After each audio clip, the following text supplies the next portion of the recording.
ഇന്ന് നമ്മൾ കാണാൻ പോകുന്നത് കഴിഞ്ഞ വർഷം പുറത്തിറങ്ങിയ ആസ്ട്രോണറ്റ് എന്ന് പറഞ്ഞ ഒരു സൈഫൈ മൂവിയാണ്. നമ്മളുടെ കഥാനായിക സ്പേസ് മിഷൻ കഴിഞ്ഞ് തിരികെ ഭൂമിയിലേക്ക് പോകും വഴി ഒരു ആക്സിഡന്റ് പറ്റി തല നാരിഴക്കി രക്ഷപ്പെടുന്നു. എന്നാൽ ഭൂമിയിലെത്തിയ അവൾക്ക് അവിടുത്തെ ഒരു കാര്യങ്ങളുമായിട്ട് പൊരുത്തപ്പെടാൻ പറ്റുന്നില്ല. തുടർന്ന് അവൾ വളരെ കഠിന മാനസിക സാഹചര്യങ്ങളിലൂടെയൊക്കെ കടന്നു പോകുന്നു. ആക്ച്വലി അവൾക്ക് എന്താ സംഭവിക്കുന്നത് എന്നതാണ് ഈ സിനിമയുടെ മെയിൻ ഹൈലൈറ്റ്. അപ്പൊ ഞാൻ അധികം പറയുന്നില്ല, നമുക്ക് കഥയിലേക്ക് പോകാം. സിനിമയുടെ സ്റ്റാർട്ടിങ്ങിൽ കടലിൽ വീണ നമ്മളുടെ കഥാനായികയെ രക്ഷപ്പെടുത്താൻ പോകുന്ന US കോസ്റ്റ് ഗാർഡ്സും എമർജൻസി ടീംസിനെയുമാണ് കാണിക്കുന്നത്. നായിക നാസയിലെ ഒരു ആസ്ട്രോണറ്റ് ആണ്. നാസ നായികയെ ഏലിയൻസ് ഉണ്ടോ എന്നറിയാൻ അവർക്കുള്ള മെസ്സേജ് സ്പേസിൽ ട്രാൻസ്മിറ്റ് ചെയ്യാനായിരുന്നു അയച്ചത്. ബട്ട് ആ ജോലി പൂർത്തിയാക്കി ഭൂമിയിലേക്ക് തിരിച്ചു വരുമ്പോൾ പെട്ടെന്ന് അവളുടെ സ്പേസ് ക്രാഫ്റ്റിൽ സ്പേസിലുള്ള മെറ്റൽ ഫ്രാഗ്മെന്റ് പോലത്തെ എന്തോ ഒന്ന് ഇടിച്ച് അവളുടെ സ്പേസ് ക്രാഫ്റ്റ് അങ്ങ് ഡാമേജ് ആയി. ശേഷം അവളുള്ള ആ ക്യാപ്സ്യൂൾ സ്പേസ് ക്രാഫ്റ്റിൽ നിന്ന് സെപ്പറേറ്റഡ് ആയി നേരെ അറ്റ്ലാന്റിക് ഓഷ്യനിലേക്ക് വീണു.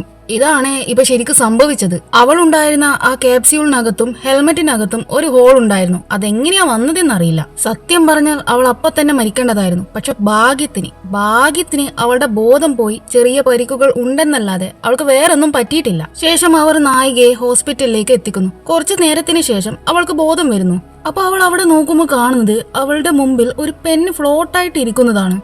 ഇതെന്താ സംഭവം എന്ന് വിചാരിച്ച് അവൾ ആ പെന്ന് മെല്ലെ എടുക്കാൻ നോക്കുമ്പോഴേക്കും അകത്തേക്ക് സയന്റിസ്റ്റ് എല്ലാം വരുന്നു. പിന്നീട് അവൾ ആ പെന്ന് നോക്കുമ്പോൾ ആ പെന്ന് ആ ടേബിളിൽ തന്നെയുണ്ട്. ഇതെന്ത് പണ്ടാരമാണെന്ന് ഇവക്ക് മനസ്സിലാകുന്നില്ല. അപ്പൊ ഇവൾ സ്പേസിൽ നിന്ന് വന്നത് കൊണ്ട് തന്നെ ഇവളുടെ ശരീരത്തിൽ എന്തേലും വൈറസോ അങ്ങനെ ടോക്സിക് ആയിട്ടുള്ള എന്തേലും ഉണ്ടോ എന്ന് കരുതി പ്രൊട്ടക്ഷന് വേണ്ടി പ്രൊട്ടക്റ്റീവ് സൂട്ട്സ് ഒക്കെ ധരിച്ചിട്ടാണ് അവർ ഉള്ളത്. ഇവരുടെ ഈ വേഷം കണ്ട് നായിക അതിനെ പറ്റിയൊക്കെ ചോദിക്കുന്നു. അന്നേരം നീ സ്പേസിൽ നിന്ന് വന്നത് കൊണ്ട് തന്നെ ഒരു സേഫ്റ്റിക്ക് വേണ്ടി ഇത് ധരിച്ചതാണെന്ന് അവർ പറയുന്നു. ശേഷം നിനക്കിപ്പോൾ എങ്ങനെയുണ്ടെന്ന് അവർ ചോദിക്കുമ്പോൾ ഞാൻ ആ കാണുന്ന പെന്ന് ഫ്ലോട്ട് ആകുന്നത് കണ്ടു എന്ന് അവൾ പറയുന്നു. അത് നിന്റെ ബ്രെയിൻ ഇപ്പോഴും നീ സ്പേസിലാണെന്നാ വിചാരിച്ചിരിക്കുന്നേ. അതുകൊണ്ട് അത് ആന്റി ഗ്രാവിറ്റി ഹാലൂസിനേഷൻ സംഭവിച്ചത് കൊണ്ടാണ് അങ്ങനെ നിനക്ക് തോന്നിയതെന്ന് അവർ പറയുന്നു. എന്നിട്ട് നീ ഭൂമിയിലേക്ക് തിരിച്ചു വരുന്ന സമയത്ത് ഞങ്ങൾക്ക് നീയുമായിട്ടുള്ള കമ്മ്യൂണിക്കേഷൻ പെട്ടെന്ന് നഷ്ടപ്പെട്ടു. ശരിക്കും എന്താ സംഭവിച്ചതെന്ന് അവർ ചോദിക്കുന്നു. സത്യത്തിൽ എനിക്കറിയില്ല എന്താ സംഭവിച്ചതെന്ന്. എന്തോ ഒന്ന് സ്പേസ് ക്രാഫ്റ്റിൽ ഇടിച്ചു എന്ന് ഇവൾ പറയുകയാണ്. അവിടുന്ന് കട്ടായിട്ട് അടുത്ത സീനിൽ കാണിക്കുന്നത് നായികയെ കാണാൻ വേണ്ടി വരുന്ന അവളുടെ ഹസ്ബൻഡ് മാർക്കും മകളായ ഇസും പിന്നെ അച്ഛനായ വില്യമുമാണ്. ഇസിനെ നായികയും മാർക്കും അഡോപ്റ്റ് ചെയ്തതാണ്. അതുപോലെ നമ്മളുടെ നായികയെ വില്യം അഡോപ്റ്റ് ചെയ്തതാണ്. വില്യം US ആർമി ജനറൽ ആണ്. നായിക ഭൂമിയിലേക്ക് തിരിച്ചു വരുന്ന സമയത്ത് സയന്റിസ്റ്റുകാർക്ക് എന്തോ സ്ട്രേഞ്ച് ആയിട്ടുള്ള ഇലക്ട്രോണിക് വേവിന്റെ പ്രസൻസ് കിട്ടിയിട്ടുണ്ടായിരുന്നു. അതെന്താണെന്ന് ഡീകോഡ് ചെയ്യാൻ വേണ്ടി നാസയുടെ കൂടെ US മിലിറ്ററി ഡിപ്പാർട്ട്മെന്റും ജോയിൻ ചെയ്യാൻ പോവുകയാണെന്നുള്ള കാര്യങ്ങളൊക്കെ വില്യം നായികയെ അറിയിക്കുന്നു. കൂടാതെ സ്പേസിൽ നിന്ന് വന്നത് കൊണ്ട് തന്നെ ഇവൾക്ക് സ്പേസ് ഇൻട്രോ ആയ വല്ല തലകറക്കമോ തലവേദനയോ അല്ലെങ്കിൽ ബോഡിയിൽ എന്തെങ്കിലും ചേഞ്ചസ് ഉണ്ടോ എന്നൊക്കെ മോണിറ്റർ ചെയ്യാൻ വേണ്ടി ഇവള് റിമോട്ട് ആയിട്ടുള്ള ഒരു ഹൈ സെക്യൂർഡ് വീട്ടിലേക്ക് മാറ്റാൻ പോവുകയാണെന്നുള്ള കാര്യം കൂടി വില്യം അവളെ അറിയിക്കുന്നു. അങ്ങനെ അവിടുന്ന് കേട്ടായിട്ട് ശേഷം അവളെ ആ വീട്ടിലേക്ക് അവർ മാറ്റുന്നു. അപ്പോ കൊടും കാടിന്റെ നടുക്കാണ് ഈ വീട് വരുന്നത് തന്നെ. നിന്റെ ബോഡി എർത്തിന്റെ ഗ്രാവിറ്റിയുമായിട്ട് പൊരുത്തപ്പെട്ട് വരുന്നതേ ഉള്ളൂ. അതുകൊണ്ട് നീ നിന്റെ ബോഡി ഓവർ യൂസ് ചെയ്യണ്ട. ചിലപ്പോ തലകറക്കമൊക്കെ വരാൻ ചാൻസ് ഉണ്ടെന്ന് ഡോക്ടർ നായികയോട് പറയുന്നു. അങ്ങനെ ശേഷം ഡോക്ടർ അവിടുത്തെ ലൈബ്രറി, കിച്ചൺ, ബാത്റൂം ഒക്കെ എവിടെയാണെന്നുള്ള കാര്യങ്ങളൊക്കെ ഇവൾക്ക് പറഞ്ഞു കൊടുക്കുന്നു. അങ്ങനെ ഡോക്ടർ ഓരോ കാര്യങ്ങൾ സംസാരിച്ചിരിക്കുന്ന സമയത്ത് പെട്ടെന്ന് എന്താണെന്നറിയില്ല ഇവളുടെ ചെവിയിൽ നിന്ന് എന്തൊക്കെയോ ശബ്ദങ്ങൾ കേൾക്കുന്നു. വല്ലാതെ ചെവിയൊക്കെ പൊട്ടുന്നത് പോലെയൊക്കെ. അന്നേരം ഡോക്ടർ നിന്റെ ബോഡി എർത്തിന്റെ ഗ്രാവിറ്റിയുമായിട്ട് പൊരുത്തപ്പെടുന്നത് കൊണ്ട് അതിന്റെ ഭാഗമായിട്ടാണ് ഇങ്ങനെയൊക്കെ വരുന്നത്. പിന്നൊരു കാര്യം കൂടി, ഇത് ഞങ്ങൾ നിന്നോട് നീ സ്പേസിൽ പോകുന്നതിന് മുമ്പ് പറഞ്ഞതാണ്. എന്നാലും ഒന്നും കൂടി പറയാം. നീ സ്പേസിൽ നിന്ന് വന്നത് കൊണ്ട് തന്നെ ചിലപ്പോൾ നിനക്ക് ഛർദി ഉണ്ടായേക്കാം, മൂക്കിൽ നിന്ന് രക്തം വന്നേക്കാം, തലകറക്കം, ഹാലൂസിനേഷൻ എല്ലാം ഉണ്ടായേക്കാം. അങ്ങനെ എന്തെങ്കിലും ഉണ്ടെങ്കിൽ അടുത്ത സ്പേസ് മിഷന്റെ ട്രെയിനിങ്ങിന് നിന്നെ എടുക്കാൻ പറ്റില്ല എന്ന് ഡോക്ടർ പറയുന്നു. അത് കേട്ട് നായിക, അല്ല ഞാൻ 2 മാസത്തിനുള്ളിൽ ISS അഥവാ ഇന്റർനാഷണൽ സ്പേസ് സ്റ്റേഷനിലേക്ക് പോകാൻ നിൽക്കുകയാണെന്ന് പറയുന്നു. നീ ഇപ്പോ അതൊന്നും ആലോചിച്ചിട്ട് പേടിക്കണ്ട. പിന്നെ ഞങ്ങൾ എല്ലാ ദിവസവും രാവിലെ 7:30 നിന്റെ മെഡിക്കൽ ടെസ്റ്റ് ചെയ്യാൻ വേണ്ടി വരുമെന്ന് പറഞ്ഞ് ഡോക്ടർ അവിടുന്ന് പോകുന്നു. അവിടുന്ന് കട്ടയുടെ അടുത്ത സീനിൽ നായിക നോക്കുമ്പോൾ അവളുടെ കയ്യിലൊക്കെ ഒരു കറുത്ത പാട് ശ്രദ്ധയിൽപ്പെടുന്നു. ഇതെന്താണെന്ന് ഇവക്ക് മനസ്സിലാകില്ല. പെട്ടെന്ന് അവളുടെ മൂക്കിൽ നിന്ന് രക്തവും വരാൻ തുടങ്ങുന്നു. അവള് പെട്ടെന്ന് ഒരു ടവല് കൊണ്ട് അതൊക്കെ തുടച്ചു കളയുകയാണ്. ആ സമയത്ത് അവളുടെ ഏറ്റവും അടുത്ത ഫ്രണ്ടും കൂടെ വർക്ക് ചെയ്യുന്ന വാൻ എന്ന സ്ത്രീയുടെ കോള് വരുന്നു. അങ്ങനെ ഇവർ ഓരോന്ന് സംസാരിക്കുന്ന സമയത്ത് പുറത്ത് എന്തോ ഉള്ളതായിട്ട് ഇവക്ക് തോന്നുന്നു. എന്തേലും പുറത്തുണ്ടോ എന്നറിയാൻ വേണ്ടി അവൾ നോക്കുന്ന സമയത്ത് അവിടെ ഒന്നും ഉണ്ടാകില്ല. ഇതൊക്കെ തന്റെ തോന്നലാണോ അതോ അല്ലയോ എന്നൊന്നും ഇവക്ക് ഒരു പിടിയും കിട്ടത്തില്ല. ശേഷം അവൾ വാനിനോട് എനിക്ക് എന്താ അറിയില്ല, ഇവിടത്തെക്കാളും സ്പേസിൽ നിൽക്കുമ്പോഴാണ് എനിക്ക് കൂടുതൽ കംഫർട്ട് എന്നൊക്കെ പറയുന്നു. എന്നിട്ട് ഇവളുടെ മൂക്കിൽ നിന്ന് നേരത്തെ രക്തം വന്ന കാര്യങ്ങളൊക്കെ പറയുന്നു. നിന്നോട് ഡോക്ടേഴ്സ് ഈ കാര്യങ്ങളൊക്കെ റിപ്പോർട്ട് ചെയ്യാൻ വേണ്ടി പറയും, എന്നാൽ നീ അതൊരിക്കലും ചെയ്യരുത്. അങ്ങനെ ചെയ്താൽ അവർ നിന്നെ അടുത്ത മിഷന് സ്പേസിൽ അയക്കത്തില്ല. അങ്ങനെ നായികയും എന്തൊക്കെ സംഭവിച്ചാലും അവരോടൊന്നും തുറന്നു പറയില്ല എന്നുള്ള തീരുമാനത്തിലേക്ക് എത്തുന്നു. അങ്ങനെ അവിടുന്ന് കട്ടായിട്ട് അടുത്ത സീനിൽ എന്തോ ശബ്ദം ഇവൾ കേൾക്കുന്നു. ആരോ അകത്തുണ്ടെന്ന് കരുതി അവൾ നോക്കുമ്പോൾ വീടിനകത്ത് ആരോ നടന്നു പോയ കാൽപ്പാടുകൾ ഇവൾ അവിടെ കാണുന്നു. അവള് മെല്ലെ ആ കാൽപ്പാടുകൾ പിന്തുടർന്ന് പോകുമ്പോൾ അവിടെ ഒരു ചെയർ വീണ് കിടക്കുന്നത് ഇവൾ കാണുന്നു. അപ്പൊ ഇതിലൂടെ ആരോ പോയിട്ടുണ്ടെന്നുള്ള കാര്യം ഇവക്ക് മനസ്സിലാകുന്നുണ്ട്. അതോടെ ഇവൾക്ക് ഈ വീട്ടിൽ ആരോ ഉണ്ടെന്നുള്ള സംശയം തോന്നാൻ തുടങ്ങുന്നു. എന്നിട്ട് അവൾ മെല്ലെ ടെലിസ്കോപ്പിൽ നോക്കുമ്പോൾ എന്തോ ഒന്ന് അതിൽ കാണുന്നുണ്ട്. പക്ഷെ അതെന്താണെന്ന് ഇവക്ക് ഒരു ഐഡിയയും കിട്ടത്തില്ല. തുടർന്ന് ഒരു ടോർച്ച് എടുത്ത് പതിയെ അവൾ ആ വീട്ടിൽ നിന്ന് പുറത്തേക്ക് ഇറങ്ങുന്നു. അപ്പൊ നേരത്തെ ഉണ്ടായതുപോലെ തന്നെ ഇവളുടെ ചെവിയിൽ നിന്ന് എന്തൊക്കെയോ സൗണ്ട് വരികയാണ്. പെട്ടെന്ന് നായികയുടെ ഉറക്കം ഞെട്ടുന്നു. താൻ കണ്ടത് സ്വപ്നമാണോ അതോ അല്ലയോ എന്നറിയാതെ അവൾ ആകെ കുഴയുന്നു. ഈ കാര്യമാണെങ്കിൽ ആരോടും പറയാനും പറ്റത്തില്ല, പറഞ്ഞാൽ തന്നെ ആരും വിശ്വസിക്കുകയുമില്ല. അപ്പൊ ഇവൾ നോക്കുന്ന സമയത്ത് അന്ന് കയ്യിൽ കണ്ട ആ കറുത്ത പാട് കൂടി വരുന്നതായിട്ട് ഇവക്ക് തോന്നുന്നു. ആക്ച്വലി ഇതെങ്ങനെയെന്നൊന്നും നായികക്ക് മനസ്സിലാകുന്നില്ല. ശേഷം ബ്രേക്ക്ഫാസ്റ്റ് ഉണ്ടാക്കാൻ അവൾ കിച്ചണിൽ പോകുമ്പോഴുണ്ടാകും അവിടെയുള്ള ഒരു മുട്ട പൊങ്ങിക്കിടക്കുന്നു. അവൾ അത് മെല്ലെ തൊടാൻ ശ്രമിക്കുന്നു. അപ്പോ അവൾക്കത് തൊടാൻ പറ്റുന്നുണ്ട്. ഇതപ്പോ ഹാലുസിനേഷൻ അല്ല, ശരിക്കും ഉള്ളതാണെന്നുള്ള കാര്യം ഇവക്ക് മനസ്സിലാകുന്നു. ആ സമയം പെട്ടെന്ന് ഡോക്ടർ അവിടേക്ക് വരുന്നു. അന്നേരം ആ മുട്ട അവളുടെ കയ്യിൽ നിന്ന് താഴെ വീണ് പൊട്ടുന്നു. എന്നാൽ ആ മുട്ട ഫ്ലോട്ട് ആയതൊന്നും ഡോക്ടറിന്റെ ശ്രദ്ധയിൽ പെട്ടിട്ടില്ല. അങ്ങനെ ടെസ്റ്റ് ഒക്കെ കഴിഞ്ഞതിന് ശേഷം ഡോക്ടർ നായികയോട് ഇന്നലെ ചെവിയിൽ നിന്ന് സൗണ്ട് വന്നിട്ടുണ്ടായിരുന്നില്ലേ, അത് പിന്നെ വന്നായിരുന്നോ എന്ന് ചോദിക്കുന്നു. ഇല്ല എന്ന് അവൾ കള്ളം പറയുന്നു. ഹാലുസിനേഷനോ മറ്റെന്തെങ്കിലും പിന്നീട് ഉണ്ടായിരുന്നോ എന്ന് ഡോക്ടർ ചോദിക്കുമ്പോൾ അപ്പോഴും ഇവൾ ഇല്ല എന്ന് കള്ളം പറയുന്നു. ഇവളിപ്പോ സത്യം പറഞ്ഞാൽ ഇവളെ അടുത്ത സ്പേസ് മിഷന് ഇവരെടുക്കത്തില്ല. അങ്ങനെ അവിടുന്ന് കേട്ടായിട്ട് അടുത്ത സീനിൽ നായിക അവിടെ അടുത്തുള്ള കാടിന്റെ പരിസരത്ത് കൂടി നടക്കുമ്പോൾ വീണ്ടും അവളുടെ ചെവിയിൽ നിന്ന് എന്തൊക്കെയോ ശബ്ദങ്ങൾ വരുന്നതായിട്ട് അനുഭവപ്പെടുന്നു. പെട്ടെന്ന് അവൾ അവിടെ ഒരു ബ്ലാക്ക് കേബിൾ കാണുന്നു. അവൾ അതും വലിച്ച് അതിന്റെ എൻഡ് എവിടെയാണെന്ന് നോക്കുമ്പോഴുണ്ടാകും അവിടെ ഒരു കല്ലിന്റെ അടിയിൽ ട്രാക്കിംഗ് ഡിവൈസസും പിന്നെ ക്യാമറയും. ഇതെങ്ങനെ വന്നു എന്ന് ഇവക്ക് മനസ്സിലാകില്ല. നോക്കുമ്പോൾ ആ ഭാഗത്ത് മുഴുവനും വേറെയും ക്യാമറകളും ഉണ്ട്. പേടിച്ചുകൊണ്ട് അവൾ അവിടുന്ന് സ്പീഡിൽ നടക്കുന്ന സമയത്ത് പെട്ടെന്ന് അവൾ അവിടുന്ന് വീണിട്ട് അവളുടെ തല നേരെ ഒരു കല്ലിനടിച്ചിട്ട് അവളുടെ ബോധം അങ്ങ് പോകുന്നു. അങ്ങനെ അവിടുന്ന് കെട്ടായിട്ട് പിന്നീട് ബോധം വരുമ്പോൾ നായിക അവളുടെ റൂമിലായിരിക്കും ഉണ്ടാകുക. അവിടെയാണെങ്കിൽ വില്യമും അയാളുടെ ടീമും ഒക്കെ ഉണ്ട്. അവരായിരുന്നു ഇവളെ ആ കാട്ടിൽ നിന്ന് എടുത്തി ഇവിടെ കൊണ്ടുവന്ന് കിടത്തിയത്. ശേഷം നായിക നേരെ വില്യമിന്റെ അടുത്ത് പോയിട്ട് അച്ഛൻ എങ്ങനെയാ ഞാൻ ആ കാടിന്റെ അകത്താണെന്ന് മനസ്സിലായത് എന്ന് ചോദിക്കുന്നു. ആക്ച്വലി ഞങ്ങൾ നിനക്കൊരു സർപ്രൈസ് തരാൻ വേണ്ടി ഇവിടെ വന്നതായിരുന്നു, എന്നാൽ ഇവിടെ എത്തി നോക്കുമ്പോൾ നിന്നെ എങ്ങും കണ്ടില്ല. അങ്ങനെ ഞങ്ങൾ നിന്നെ ഈ പരിസരത്ത് മുഴുവനും അന്വേഷിച്ചു. അങ്ങനെ അന്വേഷിച്ചപ്പോഴാണ് ആ കാട്ടിൽ നിന്ന് നിന്നെ കിട്ടിയത്. അല്ല, ഞാൻ പുറത്ത് ക്യാമറ കണ്ടിട്ടുണ്ടായിരുന്നല്ലോ, അവർ എന്നെ വാച്ച് ചെയ്യുകയാണോ എന്ന് ഇവൾ ചോദിക്കുമ്പോൾ നീ ശരിക്കും പുറത്തിറങ്ങാൻ പാടില്ലായിരുന്നു. ഓൾറെഡി ഞങ്ങൾ നാസിയോട് ഈ വീടിനെ പറ്റിയോ ഈ പരിസരത്തെ പറ്റിയോ ഒന്നും പറഞ്ഞിട്ടില്ല എന്ന് പറഞ്ഞ് അവളെയും കൂട്ടി വില്യം ആ വീടിനകത്തുള്ള ബങ്കറിന്റെ അകത്തേക്ക് പോകുന്നു. അപ്പൊ ഇങ്ങനെ ഒരു സെറ്റപ്പ് ഇവളിവിടെ ആദ്യമായിട്ടാണ് കാണുന്നത്. നായിക താമസിക്കുന്ന ഈ വീട് തന്നെ ഏറ്റവും സെക്യൂർഡ് ആയിട്ടുള്ള വീടാണ്. ഗവൺമെന്റ് അവർക്ക് വേണ്ടപ്പെട്ട ആളുകളെ താമസിപ്പിക്കാൻ വേണ്ടിയാണ് ഈ വീട് ശരിക്കും ഉപയോഗിക്കുന്നത്. ആ ബങ്കറിന്റെ അകത്ത് തന്നെ റൂമുകളും കിച്ചൺസും അങ്ങനെ എല്ലാ സൗകര്യങ്ങളും ഉണ്ട്. കൂടാതെ ഈ വീടിനകത്ത് നടക്കുന്ന കാര്യങ്ങൾ മോണിറ്റർ ചെയ്യാൻ എല്ലായിടത്തും ക്യാമറകളും ഉണ്ട്. പുറത്തു നിന്ന് ആരെങ്കിലും ഇങ്ങോട്ടേക്ക് അറ്റാക്ക് ചെയ്യാൻ വന്നു കഴിഞ്ഞാൽ ഓട്ടോമാറ്റിക് ആയിട്ട് ഈ വീടിന്റെ ഡോർ എല്ലാം ലോക്ക് ആകും. അതുകൊണ്ട് തന്നെ പുറത്തു നിന്ന് അകത്തേക്കോ അകത്തു നിന്ന് പുറത്തേക്കോ പിന്നീട് ആർക്കും പോകാൻ പറ്റില്ല. അപ്പൊ ഇവർ ഈ വീട്ടിൽ എന്തൊക്കെ നടക്കുന്നു എന്നുള്ള കാര്യങ്ങളൊക്കെ സദാസമയം വാച്ച് ചെയ്യുന്നുണ്ട്. കൂടാതെ ഇവർക്ക് തന്നെ ഇവിടുത്തെ സെക്യൂരിറ്റി സിസ്റ്റം കൺട്രോൾ ചെയ്യാനും പറ്റും. ഇതൊക്കെ പറഞ്ഞതിന് ശേഷം വില്യം അവിടുന്ന് ഇറങ്ങുന്നു. അവിടുന്ന് കേട്ടായിട്ട് അടുത്ത സീനിൽ നായികയുടെ കയ്യിലെ ആ കറുത്ത പാട് കൂടി വരുന്നതായിരിക്കും കാണിക്കുക. ചേട്ടാ, ഇതെങ്ങനെയെന്ന് ഇവക്ക് എത്ര ആലോചിച്ചിട്ടും മനസ്സിലാകില്ല. ശേഷം അന്ന് രാത്രി വെറുതെ ഇരിക്കുന്ന സമയത്ത് പെട്ടെന്ന് നായിക എന്തോ ശബ്ദം കേൾക്കുന്നു. ഇവക്കാണെങ്കിൽ നല്ല പേടിയും വരുന്നുണ്ട്. അങ്ങനെ അവൾ അപ്പൊ തന്നെ മാർക്കിനെ വിളിക്കുന്നു. എന്നാൽ അവനെ വിളിച്ചിട്ടാണെങ്കിൽ കിട്ടുന്നുണ്ടാകില്ല. മാർക്ക്, ഇവിടെ എന്തോ എനിക്കൊരു ശരി കിട്ടുന്നില്ല, എന്തൊക്കെയോ പോലെ എന്ന് പറഞ്ഞ് അവനൊരു വോയിസ് മെയിൽ അവൾ അയക്കുന്നു. ആ സമയത്ത് ലൈറ്റ് കത്തുകയും കെടുകയും ചെയ്യുന്നു. ഇതെന്താ പതിവില്ലാതെ ഇങ്ങനെയൊക്കെ സംഭവിക്കുന്നേ എന്ന് കരുതി ഇവൾ പതറുന്നുണ്ട്. അന്നേരം ആ വീടിന്റെ പുറത്ത് എന്തോ ഉള്ളതായിട്ട് ഇവക്ക് തോന്നുകയാണ്. പെട്ടെന്ന് ആ വീടിന്റെ ഡോറെല്ലാം ലോക്ക് ആവുകയാണ്. അന്നേരം വീടിനകത്ത് ആരോ കയറിയിട്ടുണ്ടെന്ന് സെക്യൂരിറ്റി സിസ്റ്റത്തിൽ നിന്ന് വാണിംഗ് വരുന്നു. ഇവളാണെങ്കിൽ ഇവിടെ പേടിച്ച് വിറക്കുന്നുണ്ട്. ശേഷം വെപ്രാളത്തിൽ ഇവൾ വില്യമിനെ വിളിക്കാൻ നോക്കുകയാണ്. എന്നാൽ കോളും പോകില്ല. പെട്ട് ആരാ എന്താ തനിക്ക് ചുറ്റും നടക്കുന്നേ എന്ന് ആലോചിച്ചിട്ടിരിക്കുമ്പോഴായിരിക്കും എന്തോ ഓടുന്ന ശബ്ദം ഇവൾ കേൾക്കുന്നേ. ഭയന്ന് വിറച്ച് ഇവൾ ഒന്നും നോക്കാതെ നേരത്തെ വില്യം കാണിച്ചു കൊടുത്ത ആ ബങ്കറിന്റെ അകത്തേക്ക് കയറിയിട്ട് പവർ സിസ്റ്റം ശരിയാക്കാൻ നോക്കുന്നു. എന്നാൽ പണ്ടാരമടങ്ങാനായിട്ട് അതൊന്നും വേക്കാ. അന്നേരം അവൾ ഇപ്പോൾ ഉള്ള റൂമിന്റെ ഡോറ് ആരെ പുറത്തു നിന്ന് തുറക്കുന്നതായിട്ട് ഇവക്ക് തോന്നുന്നു. അതെന്താണെന്ന് അറിയാൻ വേണ്ടിയിട്ട് അവൾ മെല്ലെ പേടിച്ചിട്ട് ആ ഡോർ അങ്ങ് തുറക്കുന്നു. എന്നാൽ പുറത്താകട്ടെ ഒന്നും ഉണ്ടാകില്ല. ശേഷം അവൾ മെല്ലെ അവിടെയുള്ള വിൻഡോയിൽ നോക്കുമ്പോൾ അവളുടെ മുമ്പിൽ പെട്ടെന്ന് എന്തോ ഒരു ജീവിയെ കാണുന്നു. ശേഷം അവൾ ഒന്നും നോക്കില്ല, വേഗം ഓടിപ്പോയിട്ട് CCTVയിൽ ആ വീട്ടിൽ എന്തേലും ഉണ്ടോ എന്ന് നോക്കുന്നു. അപ്പൊ അവൾ അവിടെ ഒരു രൂപം കാണുന്നു. മനുഷ്യനാണോ അതോ വേറെ എന്തെങ്കിലും ആണോ എന്ന് ഇവക്ക് മനസ്സിലാകുന്നില്ല. അവിടുന്ന് കേട്ടിട്ട് അടുത്ത സീനിൽ നായികയുടെ ഉറക്കം ഞെട്ടുന്നതാണ് കാണിക്കുക. അപ്പൊ അവൾ ആ ബങ്കറിന്റെ അകത്ത് തന്നെയായിരുന്നു ഇന്നലെ ഉറങ്ങിയതും. സമയം നോക്കുമ്പോൾ രാവിലെ 7:30 ആയിട്ടുണ്ട്. അതായത് ആ ഡോക്ടർ വരേണ്ട സമയമായി. അവൾ വേഗം ആ ബങ്കറിന്റെ പുറത്തേക്ക് ഇറങ്ങുമ്പോഴേക്കും മെഡിക്കൽ ടീമൊക്കെ അവിടെ എത്തിയിട്ടുണ്ട്. അവരുടെ കൂടെ വില്യമും ഉണ്ട്. ഇവളുടെ പേടിച്ച് വിറച്ചുള്ള നിൽപ്പ് കണ്ട വില്യം അവളോട് നീ ഓക്കെ അല്ലേ എന്ന് ചോദിക്കുന്നു. അച്ഛാ, ഇവിടുത്തെ ജനറേറ്ററിന് എന്തോ പ്രശ്നമുണ്ടെന്ന് തോന്നുന്നു.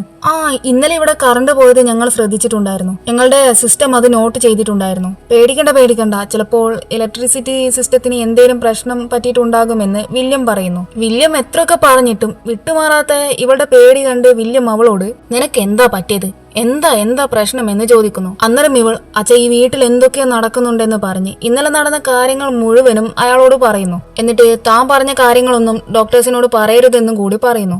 അതൊക്കെ കേട്ട് വില്യം ശരി, ബട്ട് ഇത്രയൊക്കെ സംഭവിച്ചിട്ടും നീ എന്താ എന്നോടൊന്നും വിളിച്ചു പറയാതിരുന്നതെന്ന് ചോദിക്കുമ്പോൾ ഞാൻ വിളിച്ചിട്ടുണ്ടായിരുന്നു, പക്ഷെ കോള് കിട്ടിയില്ല എന്ന് ഇവള് പറയുന്നു. ഓക്കെ ഞാൻ എന്തായാലും CCTV ചെക്ക് ചെയ്ത് നോക്കാമെന്ന് വില്യം അവളോട് പറയുന്നു. അങ്ങനെ അവിടെ നിന്ന് കേട്ടായിട്ട് കുറച്ച് കഴിയുമ്പോൾ മാർക്കും ഇസിയും നായികയുടെ അടുത്തെത്തുന്നു. അങ്ങനെ നായിക മാർക്കിനോട് അവൾക്ക് ഇപ്പൊ സംഭവിക്കുന്ന കാര്യങ്ങളൊക്കെ പറ്റിയൊക്കെ പറയുന്നു. എന്നിട്ട് എനിക്കെന്തോ ഇവിടെ ഒട്ടും ശരിയാകുന്നില്ല, ഡോക്ടേഴ്സിനോടാണെങ്കിൽ ഈ കാര്യം പറയാനും പറ്റത്തില്ല. അങ്ങനെ പറഞ്ഞാൽ പിന്നെ എനിക്ക് അടുത്ത സ്പേസ് മിഷനിൽ പോകാൻ പറ്റത്തില്ല. ഞാനന്ന് സ്പേസിൽ നിന്ന് തിരിച്ചു വന്ന സമയത്ത് എന്റെ കൂടെ എന്തോ വന്നിട്ടുണ്ടെന്ന് ഇവള് പറയുന്നു. എന്നാൽ മാർക്കിനാകട്ടെ ഇവളീ പറയുന്നതൊന്നും ഒരു തരി പോലും മനസ്സിലാകില്ല. അങ്ങനെ അവിടെ നിന്ന് കേട്ടായിട്ട് അടുത്ത സീനിൽ വില്യമിന്റെ കൂടെ നായികയും CCTV പരിശോധിക്കുന്നു. കഴിഞ്ഞ ദിവസം വന്നത് ശരിക്കും എന്താണെന്ന് അറിയാൻ വേണ്ടി. എന്നാൽ അതിലൊന്നും കാണില്ല. ഇതൊക്കെ ഇവളുടെ തോന്നലാണെന്നായിരിക്കും വില്യം കരുതുക. അല്ല, അങ്ങനെ വരാൻ വഴിയില്ല, ഞാൻ ഇന്നലെ കണ്ട കാര്യങ്ങളൊക്കെ സത്യമാണെന്ന് ഇവൾ പറയുന്നു. എന്നാൽ വില്യം അത് വിശ്വസിക്കില്ല. ഇതെങ്ങനെ പറഞ്ഞ് മനസ്സിലാക്കി കൊടുക്കുമെന്നായിരിക്കും നായികയുടെ ഉള്ളിൽ. അങ്ങനെ വില്യം അവസാനം ഇവിടുത്തെ ഇലക്ട്രിസിറ്റിയുടെ പ്രശ്നം ഞങ്ങൾ ശരിയാക്കിയിട്ടുണ്ട്, പിന്നെ ഇനി എന്തേലും പ്രശ്നം വന്നാൽ എന്നോട് പറയണമെന്ന് പറഞ്ഞ് വില്യം അവിടുന്ന് പോകുന്നു. അങ്ങനെ അവിടുന്ന് കേട്ടായിട്ട് അടുത്ത സീനിൽ നായികയും മാർക്കും ഇസിയും ആ കാട്ടിലൂടെ ഓരോ കാര്യങ്ങൾ സംസാരിച്ച് നടന്നു പോകുമ്പോൾ പെട്ടെന്ന് എന്തോ ഒരു ശബ്ദം ഇവർ കേൾക്കുന്നു. പിന്നെ ആ ശബ്ദം ഇവരുടെ അടുത്ത് വരുന്നതായിട്ട് ഇവർക്ക് തോന്നുകയാണ്. പേടിച്ച് ഭയന്ന് ഇവർ 3 പേരും വീട്ടിലേക്ക് ഓടാൻ നോക്കുന്നു. അപ്പോഴുണ്ടാകും ഒരു കൂട്ടം ചീവീടുകൾ ഇവരുടെ അടുത്ത് തന്നെ വരുന്നു. പേടിച്ച് വിറച്ച് ഓടിയിട്ട് ഒരുവിധം അവർ ആ വീടിനകത്തേക്ക് കയറുന്നു. അപ്പോഴേക്കും ആ ചീവീടുകൾ വീട് മുഴുവനും വളഞ്ഞിട്ടുണ്ടാകും. ആക്ച്വലി ഇതെന്തിന് ഇവരുടെ പിറകെ വന്നതെന്നൊന്നും നായികക്ക് മനസ്സിലാകില്ല.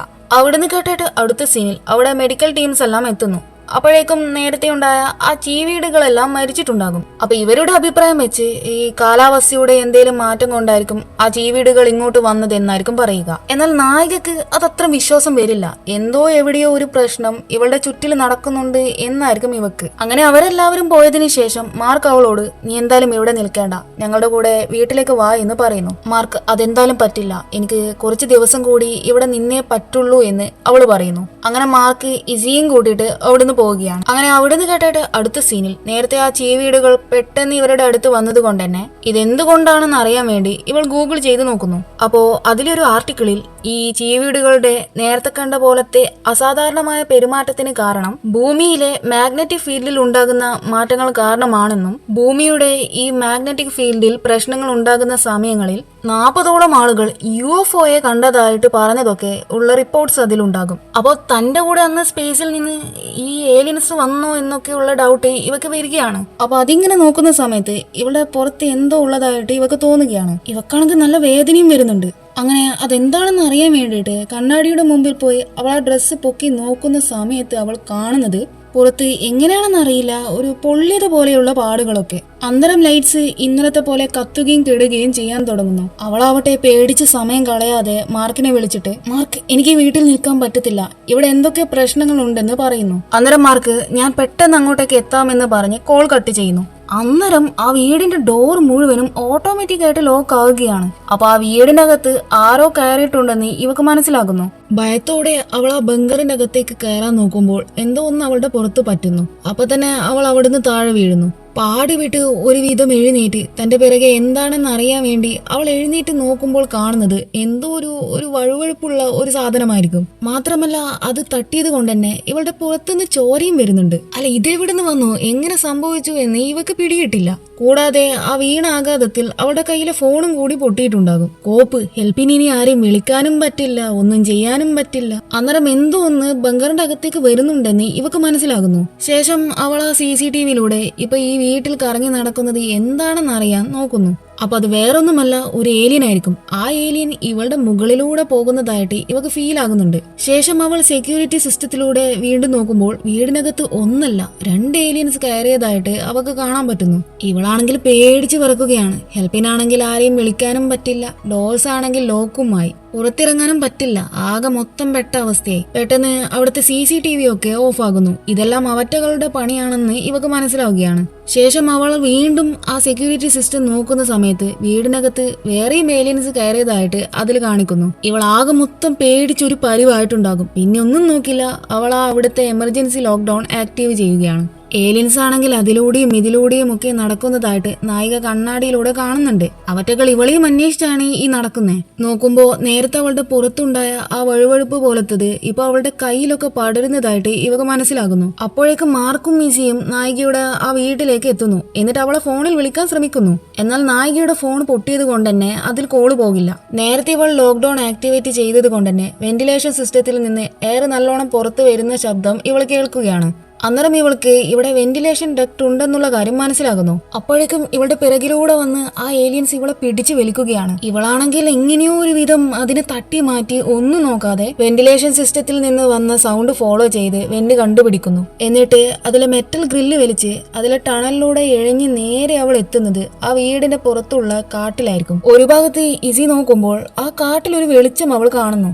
ശേഷം അവൾ അത് മാർക്കിനെയും വിളിച്ചു കാണിക്കുന്നു. എന്തോ പന്തികേട് തോന്നിയ മാർക്ക് നായിക ഇനി അവിടെ എവിടെയെങ്കിലും തന്നെ ഉണ്ടാകുമെന്ന് കരുതി നായികയും വിളിച്ചിട്ട് ഇസിയെയും കൂട്ടിയിട്ട് അവിടേക്ക് ഓടുന്നു. അപ്പോഴേക്കും വില്യമും അയാളുടെ മിലിറ്ററി ടീമും ഒക്കെ അവിടെ എത്തുന്നു. അപ്പൊ ഇവർക്ക് ഈ വീട്ടിൽ നടക്കുന്ന സംഭവത്തെ പറ്റിയൊക്കെ എന്തൊക്കെയായിട്ട് അറിയാം. ശേഷം വില്യം അയാളുടെ ആളുകളോട് ഏലിയൻസ് ഈ വീട്ടിൽ ഉണ്ടെന്ന അർത്ഥത്തിൽ സൂക്ഷിക്കണം, അവറ്റകൾ ഭയങ്കര ഇന്റലിജന്റ് ആണെന്ന് പറയുന്നു. അപ്പൊ ഇവർ ആ ഏലിയൻസിനെ പിടിക്കാൻ വേണ്ടിയാണ് ഇവിടേക്ക് വന്നത്. മറുഭാഗത്ത് നായിക ആ ഏലിയൻസിനെ പേടിച്ചുകൊണ്ട് എവിടേക്കെന്നില്ലാതെ ഇങ്ങനെ ഓടുകയാണ്. അവളുടെ ശരീരത്തിലെ ആ കറുത്ത പാട് കൂടാതെ ആ വഴുവഴുപ്പുള്ളതും കൂടിക്കൂടി വരികയാണ്. ഇതെന്ത് പണ്ടാരമാണെന്നും തന്റെ പിറകെ എന്തിനാ അവറ്റകൾ വരുന്നു എന്നൊന്നും ഇവക്ക് മനസ്സിലാകുന്നില്ല.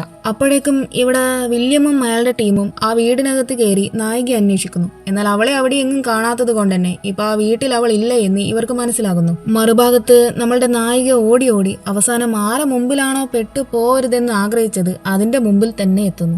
ഏലിയൻസ് ആണെങ്കിൽ തേടിയ വള്ളി കാലിൽ ചുറ്റി എന്ന ഭാവത്തിലായിരിക്കും. ഇവളാണെങ്കിൽ ഇനി എന്ത് ചെയ്യും എന്നോർത്തായിരിക്കും ഇരിക്കുന്നേ. അപ്പൊ അത് ഞങ്ങൾ നിന്നെ ഒരുപാട് മിസ് ചെയ്തു എന്നുള്ള കാര്യം പറയുന്നു.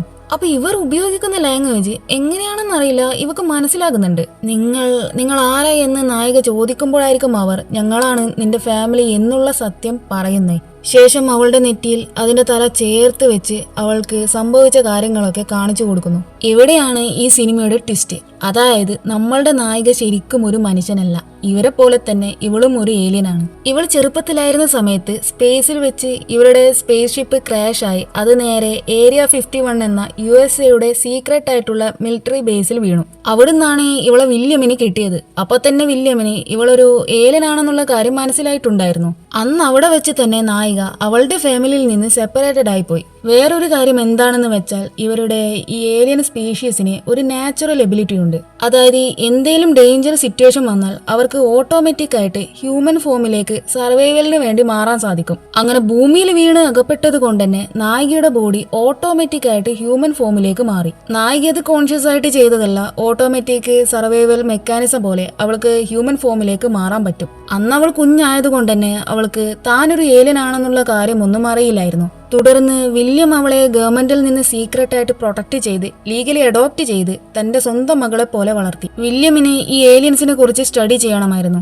അവരെന്തായാലും തിരിച്ച് നായികയ്ക്ക് വേണ്ടി ഭൂമിയിൽ വരുമോ എന്നറിയാൻ വേണ്ടിയാണ് നായികയെ പഠിപ്പിച്ച് ഒരു ആസ്ട്രോണറ്റ് ആക്കിയിട്ട് സ്പേസിലേക്ക് വില്യം അയച്ചത്. വേറൊരു കാര്യം എന്താണെന്ന് വെച്ചാൽ സിനിമയുടെ സ്റ്റാർട്ടിങ്ങിൽ അവളുടെ സ്പേസ് ക്രാഫ്റ്റിൽ എന്തോ ഇടിച്ചത് കൊണ്ടാണ് അവൾ ഭൂമിയിലേക്ക് വീണതെന്ന് പറഞ്ഞില്ലേ? അത് ശരിക്കും ഏലിയൻസ്, അതായത് അവളുടെ ഫാമിലിയുടെ സ്പേസ് ഷിപ്പ് ഇടിച്ചിട്ടാണ് അവളുടെ ആ സ്പേസ് ക്രാഫ്റ്റ് ഡാമേജ് ആയത്. ഏലിയൻസ് വർഷങ്ങളായി ഇവൾ അന്വേഷിച്ച് നടക്കുകയായിരുന്നു. ഇവക്ക് എന്താ പറ്റിയത്, എവിടെ പോയി എന്നൊന്നും ഇവർക്ക് ഐഡിയ ഇല്ലായിരുന്നു. നായിക ആ മിഷന്റെ ഭാഗമായിട്ട് സ്പേസിൽ പോയപ്പോഴായിരുന്നു ഫൈനലി സ്പേസിൽ നിന്ന് അവർക്ക് നായികയുടെ സിഗ്നൽ കിട്ടിയത്. അങ്ങനെയാണ് അവളെ റീച്ച് ചെയ്യാൻ വേണ്ടി അവരുടെ സ്പേസ് ഷിപ്പ് അവളുടെ അടുത്തേക്ക് വന്നത്. എന്നിട്ട് ആന്റിഡോട്ട് കൊടുത്തിട്ട് അവളുടെ ആ ഹ്യൂമൻ ഫോം മാറ്റി ഏലിയൻ ഫോമിലേക്ക് ആക്കിയിട്ട് അവളെ അവിടുന്ന് കൊണ്ടുപോകാനായിരുന്നു ആക്ച്വലി അവരുടെ പ്ലാൻ. ആന്റിഡോട്ട് അവളുടെ ബോഡിയിൽ അവർ ഇഞ്ചക്ട് ചെയ്തിട്ടുണ്ടായിരുന്നു. ഇത് ചെയ്യുന്ന ടൈമാണ് അവരുടെ സ്പേസ് ഷിപ്പ് അവളുടെ സ്പേസ് ക്രാഫ്റ്റിൽ ഇടിച്ചതും അത് ഡാമേജ് ആയി അവൾ താഴെ വീഴാനും ഉണ്ടായ റീസണും. അവർ കൊടുത്ത ആ ആന്റിഡോട്ട് കാരണമാണ് അവളുടെ ബോഡിയിൽ നമ്മൾ നേരത്തെ കുറെ മാറ്റങ്ങൾ കണ്ടത്. അങ്ങനെ നായിക ഈ സത്യങ്ങളൊക്കെ അറിയുന്നു. അപ്പോഴേക്കും മാർക്കും മിസ്സും വില്യമും അവിടെ എത്തുന്നു. വില്യം മാർക്കിനോട് ഇവൾ നീ വിചാരിക്കുന്നത് പോലെ ഒരു മനുഷ്യനല്ല, ഇവളൊരു ഏലിയൻ ആണെന്നുള്ള കാര്യം പറയുന്നു. അപ്പോഴാണ് മാർക്കും സത്യം അറിയുന്നത്. എന്നിട്ട് വില്യം മാർക്കിനോട് ഗവൺമെന്റിന് ഏലിയൻസിനെ കുറിച്ചും അവരുടെ ടെക്നോളജിയെ കുറിച്ചും പഠിക്കാൻ വേണ്ടി ഏലിയൻസിനെയും അവരുടെ സ്പേസ് ഷിപ്പിനെയും ആവശ്യമുണ്ട്, അതുകൊണ്ട് ഞങ്ങൾക്കത് വേണമെന്ന് പറയുന്നു. അത് കേട്ട് നായിക വില്യമിനോട് നിങ്ങൾക്ക് സത്യങ്ങളെല്ലാം അറിയാമായിരുന്നല്ലേ, എന്നിട്ടും നിങ്ങൾ നിങ്ങളുടെ സ്വാർത്ഥതയ്ക്ക് വേണ്ടി എന്നെ ഉപയോഗിച്ചു, നിങ്ങൾ എന്നോട് പറഞ്ഞത് മുഴുവനും നുണയായിരുന്നു എന്നൊക്കെ പറഞ്ഞ് ബഹളം വെക്കുന്നു. നോക്ക്, എനിക്ക് വേറെ വഴിയില്ലായിരുന്നു, എനിക്ക് നിന്നെയും ആ ഏലിയൻസിനെയും വേണമായിരുന്നു എന്ന് വില്യം പറയുന്നു. ഇനിയെന്താ, എന്നെ ഷൂട്ട് ചെയ്യാനാണോ നിങ്ങളുടെ അടുത്ത പ്ലാൻ എന്ന് നായിക വില്യമിനോട് ചോദിക്കുമ്പോൾ മര്യാദയ്ക്ക് ഞാൻ പറഞ്ഞതുപോലെ ചെയ്യും, അല്ലെങ്കിൽ നീ ഇപ്പൊ ചോദിച്ചതുപോലെ തന്നെ എനിക്ക് നിന്നെ ഷൂട്ട് ചെയ്യേണ്ടി വരുമെന്ന് വില്യം പറയുന്നു. അന്നേരം മാർക്ക് നായിക വില്യം ഇനി എന്തെങ്കിലും ചെയ്യുമോ എന്ന് പേടിച്ച് പെട്ടെന്ന് വില്യമിനെ കയറി പിടിച്ച് തള്ളി താഴെയിടുന്നു. ഇവിടെ അപ്പോഴേക്കും നായികയാണെങ്കിൽ അവളുടെ ഏലിയൻ ഫോമിലേക്ക് മുഴുവനായിട്ടും മാറിക്കൊണ്ടിരിക്കുകയായിരിക്കും. അപ്പോഴേക്കും മിലിറ്ററി ടീം മൊത്തം ഇവരുടെ അടുത്തേക്ക് വരികയാണ്. അത് മനസ്സിലാക്കിയ മാർക്ക് നായികയോട് വേഗം ഇവിടുന്ന് പോ എന്ന് പറയുന്നു. ഇനി എന്തായാലും ഇവിടെ നിന്നിട്ട് കാര്യമില്ല, തിരിച്ച് അവളുടെ ഫാമിലിയുടെ കൂടെ പോകുന്നതാണ് നല്ലതെന്ന തീരുമാനത്തിൽ അവൾ എത്തുന്നു. അപ്പോഴേക്കും അവൾ മുഴുവനായിട്ടും ഏലിയനായിട്ട് മാറിയിട്ടുണ്ടാകും. അപ്പം ലിസ് നായികയോട് mom I will see you എന്ന് പറഞ്ഞ് വിട പറയുന്നു. ശേഷം മിലിറ്ററി ടീം എത്തുന്നതിന് മുമ്പ് നായിക അവളുടെ ഫാമിലിയുടെ കൂടെ സ്പേസ് ഷിപ്പിൽ കയറി അങ്ങനെ അവർ അവിടുന്ന് പോകുന്നു. അവർ പോകുന്നത് ഇവർ 3 പേരും ഇങ്ങനെ നോക്കി നിൽക്കുകയാണ്. ഇവിടെ വെച്ച് ഈ സിനിമ കഴിയുന്നു. അപ്പോൾ സിനിമ നിങ്ങൾക്ക് ഇഷ്ടപ്പെട്ടെന്ന് വിചാരിക്കുന്നു. ഇതുപോലെ നല്ല നല്ല മൂവീസ് കാണണമെങ്കിൽ വീഡിയോ ലൈക്ക് ചെയ്യാനും ചാനൽ സബ്സ്ക്രൈബ് ചെയ്യാനും മറക്കല്ലേ. I will see you in the next video.